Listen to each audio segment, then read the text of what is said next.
Okay, I'm sure people will continue joining us, but I'm going to go ahead and get us started since we are 2 minutes past the hour. Welcome to our annual Fall Implementation Science Seminar Series. My name is Dr. Alethea DeRosiers. I'm an associate professor in the Department of Psychiatry and Human Behavior at Brown University, and I'll be hosting the Fall Seminar Series. This is now the 8th year of our Bridge program's Implementation Science programming, and we are thrilled to bring these seminars to our Providence, Rhode Island community of implementation scientists, as well as those of you who are joining us from other regions. We are also grateful for the partnership of the Advanced Rhode Island Clinical and Translational Research, or RI-CTR, for supporting the technology, logistics, and marketing of these seminars.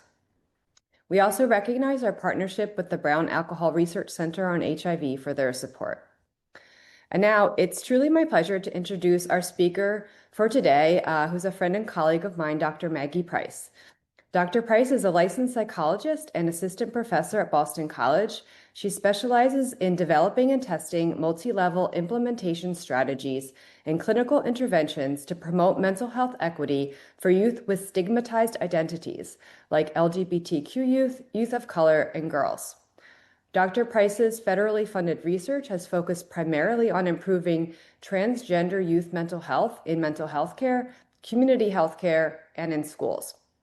Recognized for her impactful work, Dr. Price has received several awards and fellowships from prestigious organizations like the National Institute of Mental Health and the American Psychological Association.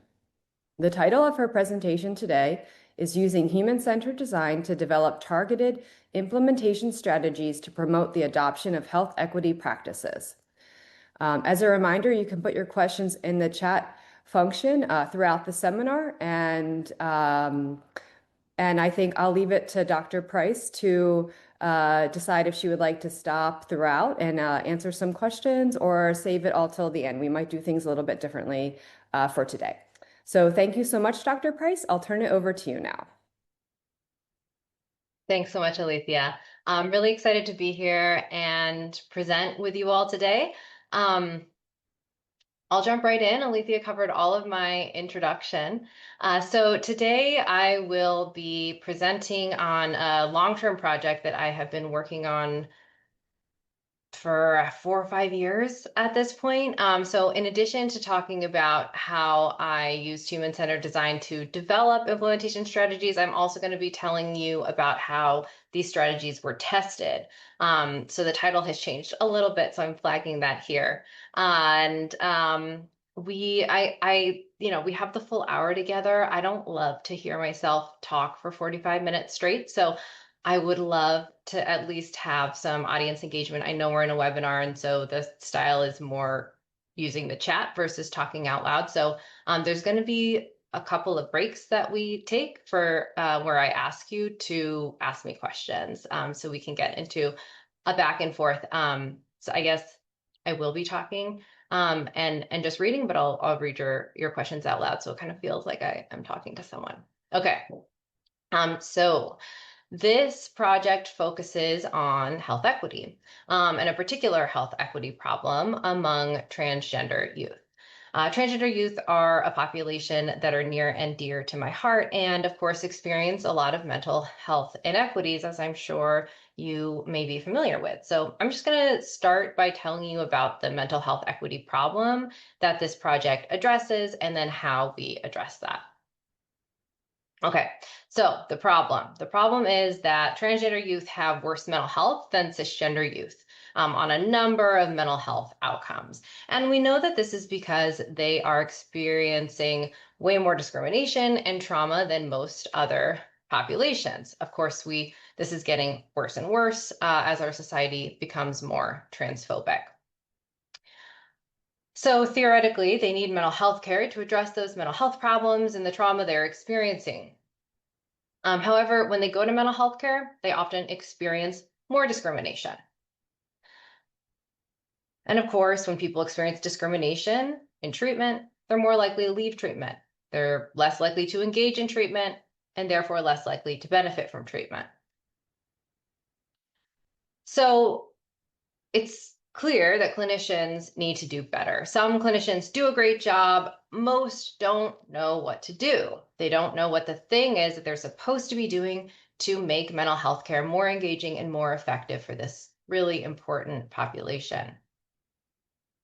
And up until recently, this is because the thing that they were meant to do wasn't clearly defined anywhere. And of course, that limits implementation, right? If you don't know what to do, how are you going to implement it? So, what's the solution? The solution has 3 steps, and those are the 3 that we'll be talking about in our time together. The first is to identify and package the best practices for working with transgender youth in mental health therapy specifically. So the setting is mental health therapy. So that is the thing, right, in implementation science speak.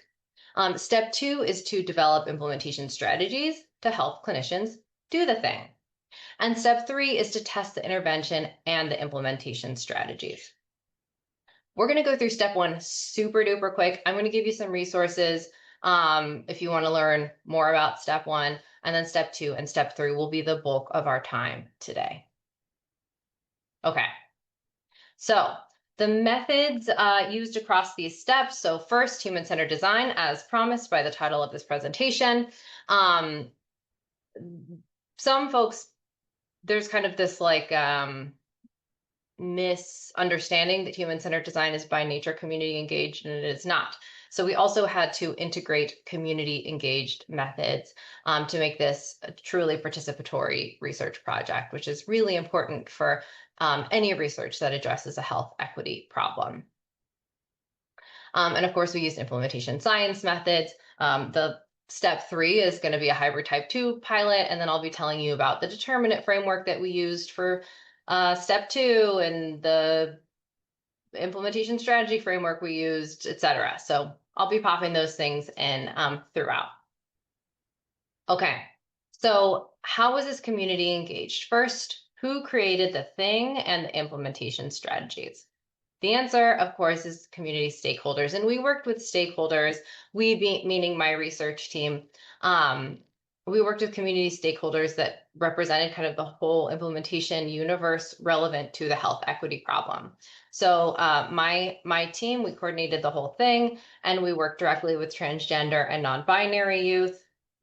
I should note that on my team, I'm a cisgender person, and I have a lot of research team members who are transgender and non-binary. So we, partially represent the community, and also we are not youth, and we need to work with folks with diverse experiences. So the first most important group, transgender non-binary youth.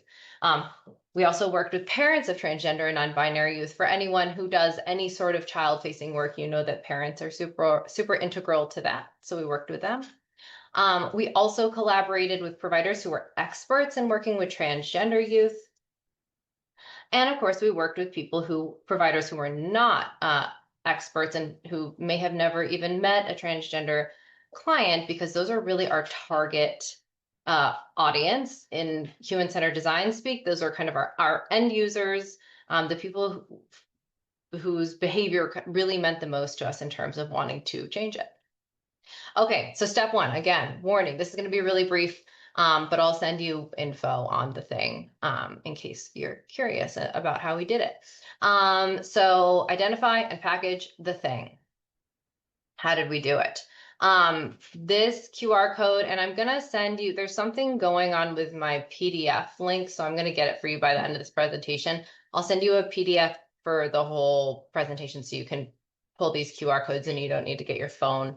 If you wanna watch a 15-minute presentation on how I used human-centered design to develop this thing, this goes to that YouTube video. Okay, so the thing that we created is gender-affirming psychotherapy. In other words, GAP. I'm going to try not to use too many acronyms in this presentation. This is hopefully the main one. So if you hear GAP, it refers to the thing that is gender-affirming psychotherapy.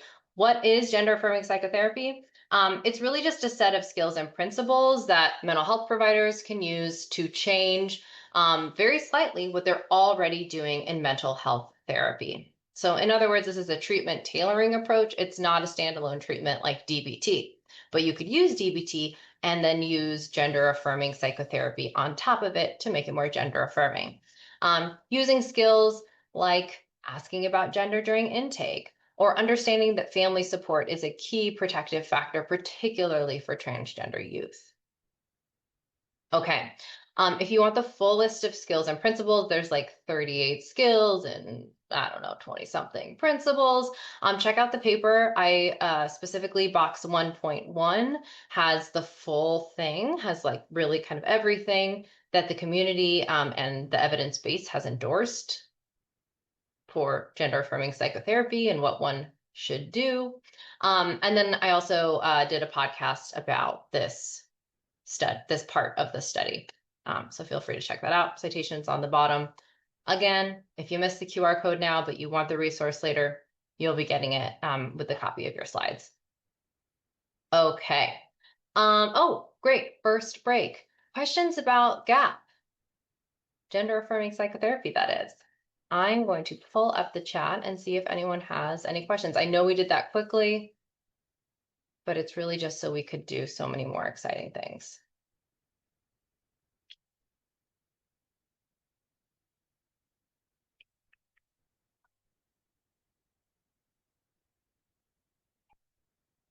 I'm just going to stare at the chat for like 45 seconds and see if anything pops up.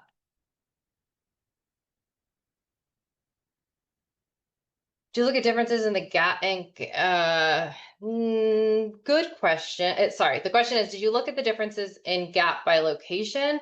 Possibly that references implementation by location. That is a very important future direction. We developed this with folks in New England, which, compared to the country is a relatively low transphobia location. That said, the practices did address transphobia generally, so theoretically they should work in other locations, but certainly, and I think in particular, it's the implementation strategies that need to be modified in more transphobic regions. That is something we propose to do in an R01 that will probably be disappeared by the NIH, but maybe someday. Okay, are there settings such as community mental health and schools that you've particularly targeted for? Excellent question. So the pilot test that we'll be talking about in the final part of the presentation was done in like a group-based community mental health practice in a couple of different states, actually, but California, Maine, and Massachusetts, which generally are low in transphobia. So GAP was also adapted for schools and an R30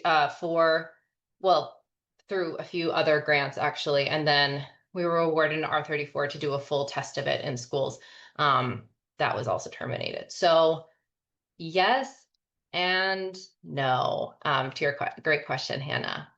And then lastly, how did you balance the evidence base versus community stakeholders' input? Excellent question. Were they ever at odds with each other? A tiny bit, yes. Great question, Andrew. So I detail this in the paper.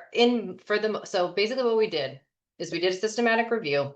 I promised you I wouldn't tell you too much about the details, but evidently I'm going to, at least a little bit. So we started with a systematic review, and then we created a very drafty list, and then we worked with the community stakeholders to get input on that list. And by and large, everyone agreed with what was already in the literature, but there were a couple of additions. There were no like, oh, I don't agree with that. It was more like, you're missing this, you're missing that. Yeah, I hope that answers your question. Oh, and more. This is awesome. Did you engage with non-expert providers separately from your other community stakeholders? Yes, I sure did. Yes, that was really important to have experts and non-experts separated, kids and parents separated, just so that each stakeholder group felt safe and comfortable sharing how they thought and felt. That said, we did have some problems with our non-expert group where there were some very vocal folks who clearly had some expertise. I think our inclusion criterion around experience was like less than 1 year of experience or something working with a transgender youth. So it wasn't as small a bar as I would if I were to redo the project again, I would make it even more of a non-expert group, because folks kind of got into that group and then seemed to be way more expert than they were and would kind of take up a lot of space. And I think that was hard for some of the other providers. Really good question. Okay, cool. Thank you for participating in our first Q&A break. Okay, so let's move on to step 2. Help clinicians do the thing. So this is developing implementation strategies to help clinicians do GAP. So you don't have to take this all in.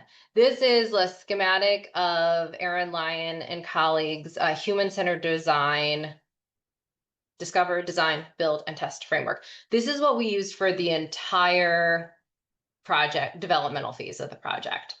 So we'll be going through each of these steps, so you don't need to memorize them now. I do recommend this as like as a cool framework to use if you are interested in using human-centered design for any of your own studies. Okay, so first we're going to start with discover. So we started with focusing on discovering, i.e. identifying determinants, that is barriers and facilitators to the adoption of gender-affirming psychotherapy. And just to clarify, the kind of primary outcome we were focused on was adoption, so using GAP. And this step involved 10 one-hour focus groups with those stakeholders that we just talked about. As a refresher, here they are. So they gave us information on barriers and facilitators to GAP adoption. The determinant framework that we used to inform our analysis was Ava Woodward's Health Equity Implementation Framework, which is a great framework. Again, I recommend it if you're addressing a health equity problem in your research. This is a figure. This is kind of like a simplified version of what's in Woodward's paper that I created, just to kind of help set the stage for the results. So we'll be returning to this figure. As you can see, there's inner setting stuff, outer setting stuff. Okay. In terms of analysis, so all the data we collected for this stage was qualitative. We used rapid analysis throughout the study. And we later on, when we were done with data collection, we did traditional content analysis, but we didn't discover anything new after that. So, again, if I had to redo the study, I wouldn't have added this. This was like a lot of work for, really little payoff. And that's consistent with other studies who have used rapid qualitative analysis. It works. Okay. So what are the results? Let's go over determinants. We're going to kind of just do a bird's eye view of the results, and then we'll talk about a couple of takeaways. So the determinants I'm going to organize using that health equity framework. So starting at the, kind of most proximal level, we've got 1. I'm not going to read through these because that would be super boring, but I'm just going to show you them. So we got 6 more at the inner setting level. At the provider level, we have 6. The provider level was kind of really the main level that people cared about. It was also the one we asked about a lot. And at the outer setting, we had a couple more determinants. So, question for the audience: what is interesting about these determinants, or what stands out to you about these determinants? I will show you them again.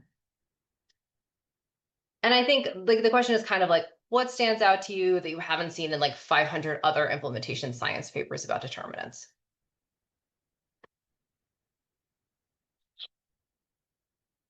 Emotions at the provider level. Exposure to transgender population. Data systems, yes, I will tell you. I promise I will. I'm not going to tell you about it like this second, but I'm going to tell you it in like 2 slides. Family support. Totally. Yes. It's not always relevant to other implementation science studies. Yes. And family support, I'm not actually going to talk about that later, so I'll talk about it now. That was really about family support for clients' gender and their gender transition in some cases. So working with families was like a whole part of the training we eventually developed. What is attitudes? We will talk about that in a bit. These are great. I'm glad you're picking the ones that I'm going to talk about for the most part. Most or all aren't factors related to the individual internally. Yes. I see a question mark. I'm not sure if I understand it. But they are they are mostly most of the factors are at the provider level. So that isn't as an individual level, but not the patient level. But some of the, provider level determinants are kind of about the patient, such as attitudes towards the transgender population. Providers' transphobia and cisgender beliefs might be implied. Yes, that's actually part of attitudes.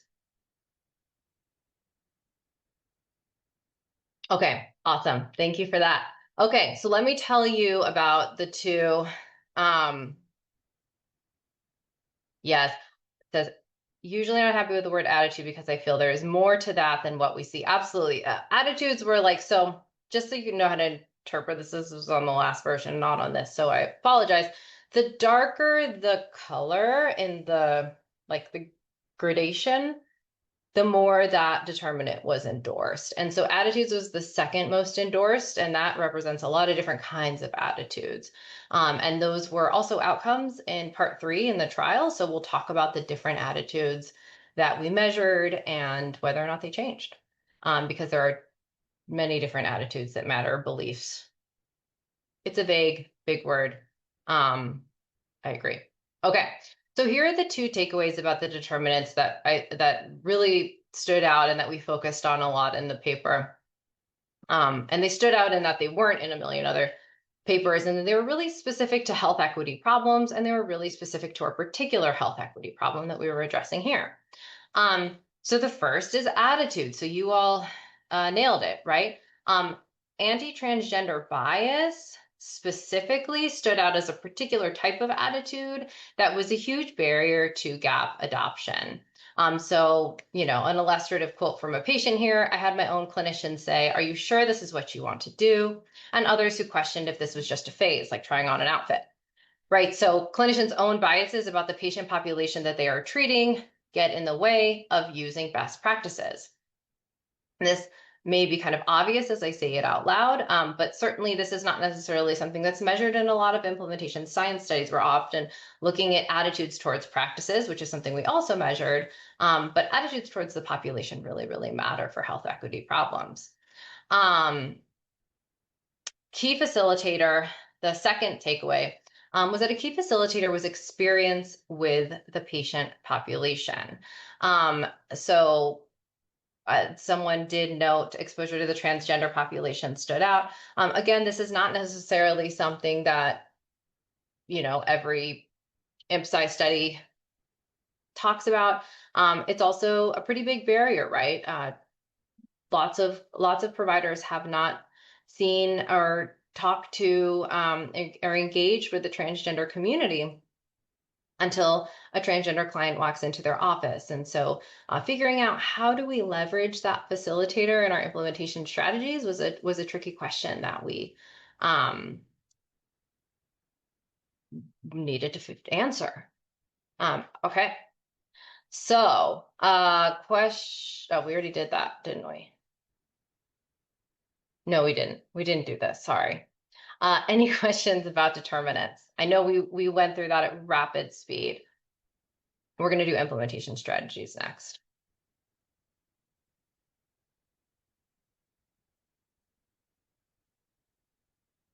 I do have a question I can answer about the focus groups I see.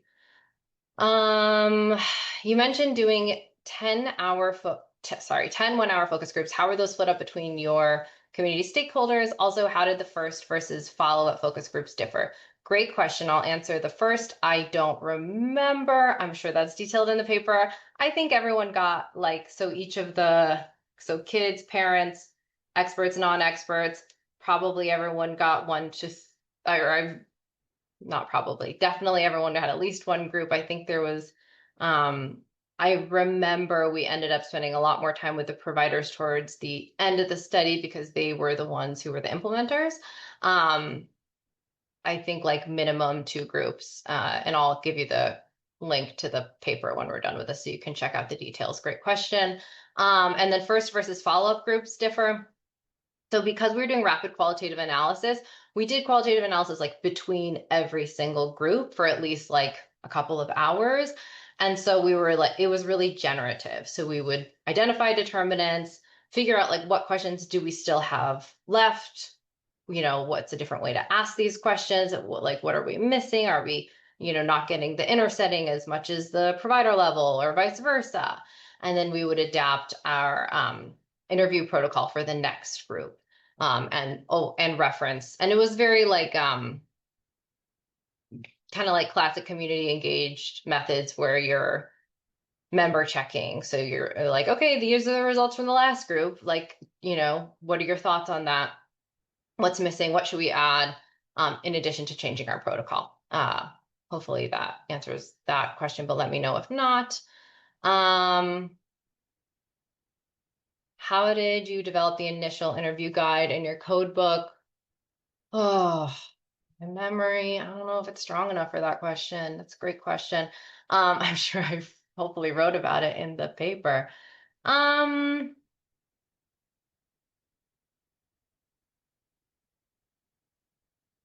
I don't know, but you know what? Our interview guides are all in the supplement. The supplement's like 5 million pages, so you can read that and hopefully read how I did that 4 years ago. Hopefully I did it with some rigor and thought. Sorry, I'm embarrassed that I can't remember that right now. Great question though, Olivia. Okay, cool. Well, it seems like these resources will be useful to y'all. Let's move on to implementation strategies. So discover, design, build, test. We are now in the design and build stage. So in this framework, the like proper name for this has like a design/build. And as you can see, there's these like cute little black arrows, and that basically, oops, didn't mean to do that. That basically means that like you're kind of like going between design and build over and over until you really are done with your strategies. That's the idea here. So this is really one stage where we're developing our strategies. And what this looked like is first we draft the strategies, and that was through 6 2-hour co-design meetings with our stakeholders. And that's basically just like meeting with a small group of stakeholders, again, separately, and working on like a digital whiteboard like Canva. We use something called Mural. These days we're using Canva, and where we like do like cute things to generate ideas and like put ideas on paper and edit them and etc. And same idea as the last step, we, analyze our data in between, develop something, show it to the group, analyze, refine again and again. Once we had drafts all finished up, we edited them or refined them through 58 hours of synchronous and asynchronous usability testing, which is literally just like someone meeting with a research assistant or two. So like the provider meets with a research assistant on Zoom, and then they do the implementation strategy. So if it's like a training, the research assistant is just watching them do that training and then asking them questions like, what are you thinking? How are you feeling? What did you think that button did just now? Like, what do you think you should do next? It's like all derived from industry. And it's cool and it's extremely helpful. But as you can see, a lot of person power and work went into it. So it was 58 hours in total. Okay, so what's next? Analysis. So we used Powell's classic ERIC compilation of implementation strategies for coding and theming. We also, and alongside it, used Woodward's health equity implementation framework. Same type of analysis. Okay, so what were these implementation strategies? Again, bird's eye view, wild figure that I will say was accepted for publication, which really goes to show how much implementation scientists love crazy figures. So I'm not going to go through all of this because our brains would explode collectively if I did. So I'm just going to kind of highlight some things for you. First, 17 strategies were recommended. We built 12 of them. And the reason we only built 12 is because this was mostly funded by an early career award. So I wasn't rolling in the dough, and just didn't have time or money. So these 5 here, these kind of bigger ones like learning collaborative, changing credentialing, those we did not do.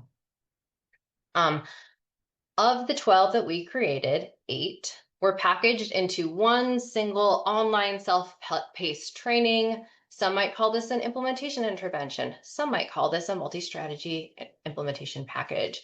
You choose. I'm going to call it a self-paced training just for like clarity for the rest of this presentation. Here's the landing page for our training. I'm just going to show you what it looked like and kind of all like briefly all the bells and whistles. I don't expect you to digest it all. This is really just to give you like a sense of what it is and how it's different from your typical training. So in terms of implementation strategies, as I said, there were 8. If you want to know the categories they were in and the specific names of those strategies, they are here. And then the training tools, there's like also training tools, many of which are also behavior change techniques like action plans and commitment. Those were also woven in throughout. And yeah, we're going to watch a promo video now that will give you, I think, hopefully a taste of what it's like to do the training. It's like 2 minutes.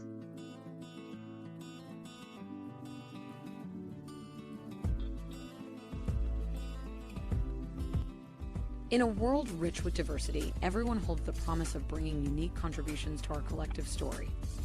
Among them, transgender, non-binary, and gender-questioning youth, radiant with potential, are asked to navigate their journeys with courage and resilience. Millions of Americans reach out each year to psychotherapists for support. Unsurprisingly, transgender youth who are stigmatized, rejected, and abused because of their identity face increased risk of anxiety, depression, and suicidality. And yet, when these same youth seek help, they often find that their therapists are not equipped to understand how gender-based oppression affects their mental health. These moments of seeking support mark the beginning of a transformative journey, not just for the youth, but for the therapists as well. Therapists stand at the forefront of a unique opportunity to champion the well-being of transgender youth.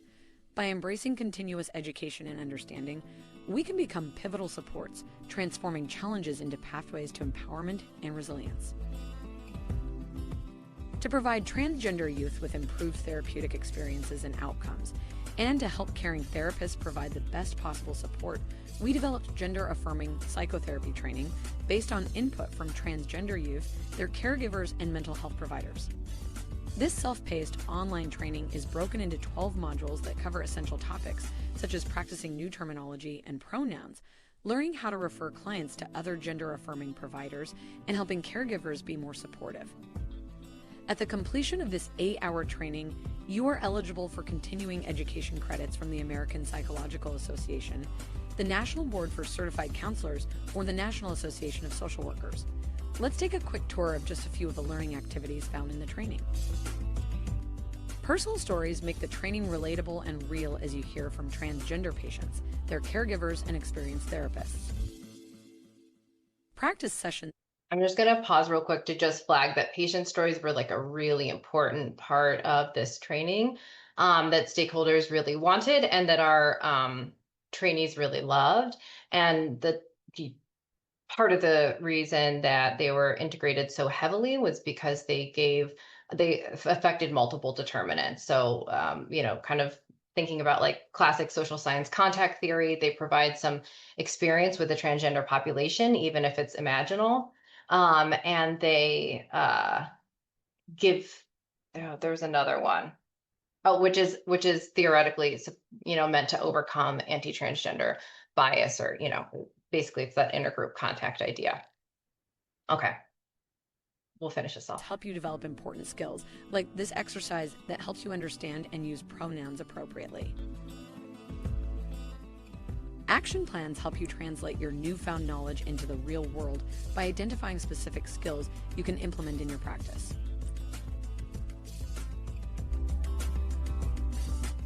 And scenarios like this allow you to follow along as a therapist meets with their transgender patient. The need is real, and together we can cultivate a society that cherishes diversity, fosters resilience, and celebrates the unique journey of every individual. Join us in embracing this opportunity to make a difference. Okay. Clearly that video was pre-2025. Hopefully it gave you a taste. Okay. So also, just to tell you more about this training, and then we'll move on, I promise. The training also taught implementers how to build inner and outer setting implementation strategies. Again, and this answers a question in the chat. I think I got like a teeny tiny foundation grant and an early career award to fund the whole thing, including the trial. So I was on a limited budget. So instead of, changing bathrooms ourselves, we taught providers how to modify bathrooms in their clinic by, for example, just like adding a sign. And to address those outer setting determinants, we taught providers how to advocate for example, state level policy change through kind of a number of ways and by giving a handful of resources. Now we all know, everyone says training isn't enough, right? That's a common go-to in implementation science. So we also developed 4 inner setting level strategies that we later evaluated. The first was to alter incentives. So you saw that CEUs were provided. That's like a ton of work, especially to do it for 3 different professional orgs. But we did it. Champions, we established champions at the agency that we partnered with. I will tell you more about that agency for step 3, the trial. The agency also mandated training completion at their agency. And this is the data, this is finally answering that earlier great question about data systems. We changed the health record system to be more gender inclusive because a lot of the practices we were asking providers, not a lot, like a couple of the practices we were asking providers to do, like, ask and record a firm name. You can't record an affirmed name if there's no place in the EHR to do so. So we helped the partner agency change their electronic health record system, which I recognize is no small feat, but it is doable for a lot of places. Okay. Now that should say implementation strategies. Imagine it does. Anyone have any reactions to the implementation strategies that I shared? Any, maybe not questions, just like reactions.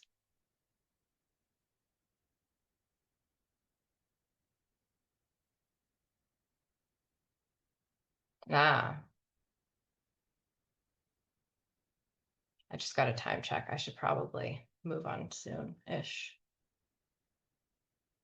Okay. If I don't see anything in like 2 seconds, I'll move on. More about the champions. Yes. Okay, if we have time at the very end, I'll tell you about the champions, I promise. What activities were useful in the design and build phase? The usability testing, kind of the whole thing. How much of the effort would you say was led by the research team for these strategies versus fully led by the clinics? The EHR was probably mostly the clinic. Champions were mostly the research team, just kind of managing and micromanaging. Mandated was all, it was like we were very involved. So I'd say probably the EHR, that was like mostly managed by the clinic. That's a great question. How did you identify intersetting strategies? That was just through those methods that I mentioned, those focus groups and and also champion meetings. We analyzed data from our champion meetings, which I'm sorry, I don't think we have time to talk about for this presentation, but there's a ton of detail both in the supplement and the paper that I'm about to give you the link to about champions.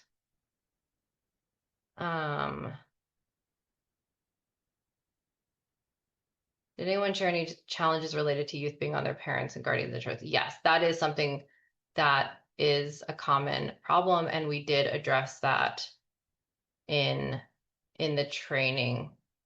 We didn't, not in the EHR modification specifically. How many settings in your pilot? It was one agency across multiple states and multiple agencies across multiple states. I'll tell you about that in a second. Okay. Okay, so we're kind of low on time, so I'll probably bump through these. So I already kind of flagged this. Patient stories was a really important training tool that not a lot of trainings necessarily include for health equity issues.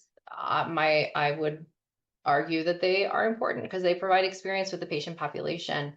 The second takeaway is that teaching implementers how to build inner setting implementation strategies can overcome resource constraints. For example, those bathroom modifications I talked about. Inner setting level strategies might be necessary for health disparity efforts. No surprise there. And a lot of health disparity researchers in implementation science make this argument and this provides more support for that idea. For example, mandating the training was important. Who knows how many people from the clinic would have done it had the CEO not been saying that it was important. And even though the CEO was saying, like, for the trial that we're about to talk about, so this may not make that much sense because we're talking about a future thing, but I'll just say for the trial, the CEO would like go to staff meetings and be like, you need to do this training. It's going to come up in like annual review, and even with that messaging and like kind of like, you know, being truly mandated, you would like, I don't know, get fired or something if you didn't do the training. Obviously they didn't do that, but you know, not everyone did the training. Most people did though. Okay, so here, finally, I promised it to you. So this QR code will take you to the link. Sorry, the preprint link with the paper and the supplement. Okay, we're gonna skip that question because I'm just gonna tell you about this real quick. So then we did the trial where we tested the thing and the implementation strategies, whether they work. And this was a single arm, non-randomized trial with one partner that did have multiple physical locations. So we collected data across 16 months. The clinic site was a non-specialty mental health care system, meaning they did not specialize in working with LGBTQ youth. They do specialize in evidence-based practice specifically, and youth and families specifically. All of the youth parents and most of the providers in my study were getting services or working at this particular clinic site. However, we allowed a small minority, or not that small, 20% of providers to do the training who were outside of the clinic site. Here's sample info. So we have 93 enrolled. We collected data at post. They had 2 hours to do the training. So that online training that you saw the video for, that's totally self-paced. So like you could take years to do it if you wanted. We said, you know, your deadline's 2 months from now, do it as quickly or take as long as you want. And we administered 1 to 2 surveys every month for 1 year. And so for every outcome, the like follow-up data times are different. I just want to flag that because it's a weird design, but it is a design change that we made because participants were like, I'm not doing 15 surveys every month, obviously. And so they agreed to do 1 to 2. So youth and parents, we did primary data collection and secondary data analysis. So we collected surveys from a small sample of transgender youth and their parents who were getting services at the clinic, and we connected them to their providers, you know, in our data system, that is, to figure out who they were seeing and that sort of thing. We collected weekly surveys from this sample for 4 months, 1 month from pre-training. We ended 1 month after training. So again, 1 month, 2 months of that training, and then 1 month after. We also analyzed electronic health record data. And that's our secondary data analysis from 70 youth, transgender youth identified in the system, and 46 of their parents. Some of those participants also were doing our primary data collection. So there's a little bit of overlap between these two samples. And we looked at 18 months of weekly-ish measures. I mean, these are measures that are administered as part of care because they use measurement-based care at this clinic. There was obviously a ton of missing data because a lot of parents and kids don't do their surveys every week, and not everyone even goes to therapy every week. So, you know, that's that. And we looked at data from 6 months from before the training started to 12 months after. Okay, conceptual model. I'm just going to tell you about the conceptual model, and then we're going to use it to understand the results. So again, the thing is gender-affirming psychotherapy. The implementation strategies are those 8 strategies that are packaged in that training, and then 4 additional intersetting strategies here. And I hypothesized that those would improve provider level knowledge, attitudes, and self-efficacy. And so those are kind of like the mechanisms, right? Or proximal outcomes, depending on what language you're into.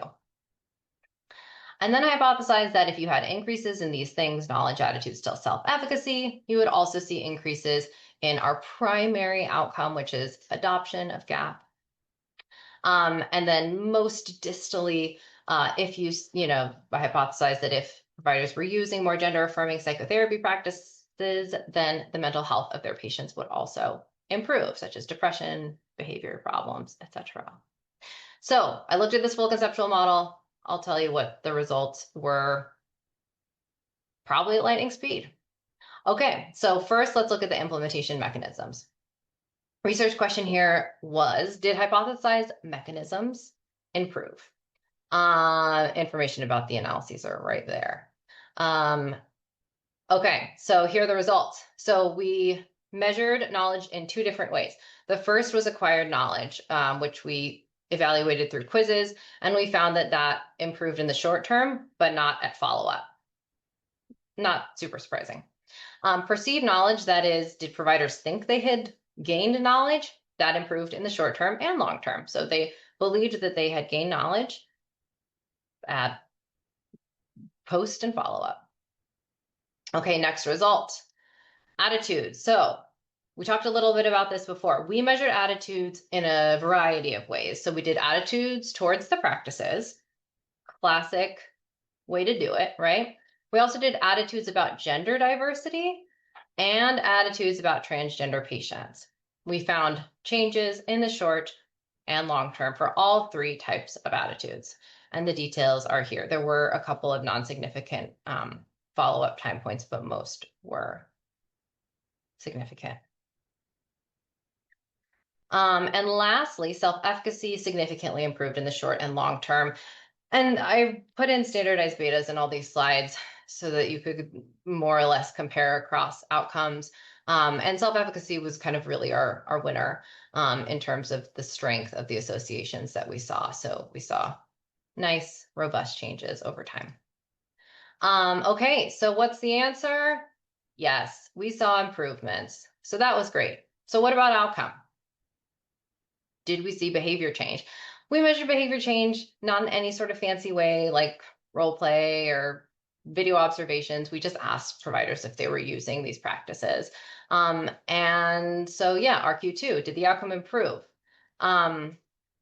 The answer is yes at follow-up, but not at post. And that also isn't super surprising. So providers reported, like right after training that their behaviors did not change that much from before training. And some people did the training in like 1 day. Some people did it over the 2-month period that they had. So we didn't see a significant difference between pre and post, but we did from pre to follow-up. We also asked patients and parents whether their providers were using GAP, and they said yes. So we saw significant improvements from pre to post based on patient and parent reports. So that was cool. That was like our much better measure of adoption. We didn't collect follow-up data from them, so unfortunately we can't say whether those changes were sustained. Okay, so now we answered that question. The outcome did improve. Great. So now we wanted to look at, did changes in mechanisms lead to change in the outcome, right? So was change in the hypothesized mechanisms related to change in the outcome? So that, are these mechanisms actually mechanisms? So we found that by and large, we had non-significant results. We did see that short-term changes in self-efficacy, specifically our measure of preparedness, was linked to long-term increases in adoption. So again, self-efficacy kind of stands out as like pretty potentially important. Okay. So that's the answer to research question 3. Now I have one more research question for you that we are going to answer, and then we'll be done. So finally, did we see changes at the patient level? Big mama question. Research question 4. I just said it. Okay. So let me just tell you real quick about the data, because I haven't told you about that yet. So for all of our outcomes at the patient level, we have youth and parent report data. For primary data collection, we looked at internalizing and externalizing symptoms. I already told you what the results were for GAP adoption, but we also got that. For our secondary data analysis, we also looked at internalizing and externalizing symptoms, but with a different measure, as well as functioning, treatment satisfaction, and therapeutic alliance. Okay, so let's talk about results. We found mostly non-significant results, except we saw improvements in externalizing symptoms, accelerating after versus before training. So I should say that all of the models that I created for testing patient level outcomes controlled for time, right? So you should expect that if you're going to treatment, your externalizing symptoms will get better, i.e. get lower. Your depression will get lower, right? So we saw that for all of our outcomes, but that's why we controlled for time and just looked at that kind of before and after period. For patient reported outcomes, everything was non-significant. Just to give you like a figure for the one significant finding we have on that primary data collection data, we have green is that post-training period, and blue is that pre-training period, and this slope is just slightly more accelerated, slightly steeper. So that was cool. Secondary data analysis, we found that on the parent-reported outcomes, we saw improvements in the child's functioning accelerating after versus before training. Again, all other models were non-significant when we controlled for time. Patient report, same. So final answer, sort of, at least on a couple parent outcomes. All right, it's 12:55. Here are my takeaways for this hybrid trial. It seemed to work on the implementation strategies, seemed to work on mechanisms. You know, this is a non-randomized trial, so take everything with a grain of salt. Self-efficacy might be a worthy strategy target. It did really kind of stand out as important. And we saw improvements in the outcome, adoption, short and long term, depending on who you're asking. And we saw even some patient level effects, seemingly. Again, I say seemingly because it's not an RCT, but that was pretty cool to see. I didn't necessarily expect it. Hoped for it, but you never know what you're going to get. So that's what I've got for you. We've got 4 minutes for questions. And oh, let me send you this. Hopefully works as a link to the PDF of the slides. We have not published the trial results. Y'all are the first to see those results. So, but there's 2 or 3 other papers linked in the PDFs if you want to read more, especially about the methods. I just want to take a quick moment to thank Dr. Price for her really fantastic presentation today and really great job fielding questions the whole time and making it a little bit more interactive. So we probably have time for maybe like one more question. And then I just want to be respectful for everyone's time. So I can just shoot one question over about measuring. How would you measure actual practice change over the long term and whether it influences patient outcomes? It's another question that popped up. Like, how would I if I had like $20 million? Or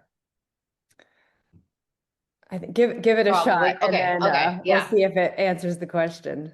I mean, in an ideal world, I would have, video recorded sessions and coded them and evaluated whether self-reported adoption was really happening. With a small grant budget, I was just able to ask parents and patients whether or not they were seeing adoption happening. I would also collect more data from patients and parents long term rather than just look at the EHR, which was great that we had access to that, but it was those weren't the best data. So I think I would do like kind of some more like objective measures like recordings or even role play and code those over time. I don't know if that helped, if that answered it, but. And I just have one quick follow-up question to that. Some of the mechanisms that you measured, like self-efficacy, did you use already developed tools or did you develop some specific to your project? Two of the three measures we were already developed tools. So preparedness and competency, those were already developed. And then I made one that was specific to gender-affirming psychotherapy. And the psychometrics on it look pretty good, actually. That's great. That's great. Well, hopefully that might be available to other people who want to Yes. do this type of work. So, okay, well, I think we should wrap up for today. It's 12:59. So I want to thank everyone again for attending. And as a reminder, next Tuesday, November 4th at 12 p.m., we will have Dr. Noah Triplett presenting on applying community-partnered and pragmatic implementation research methods to address adolescent substance use. So we hope you can all join us again next week. And a big thank you again to Dr. Price for her presentation today. Take care, everyone.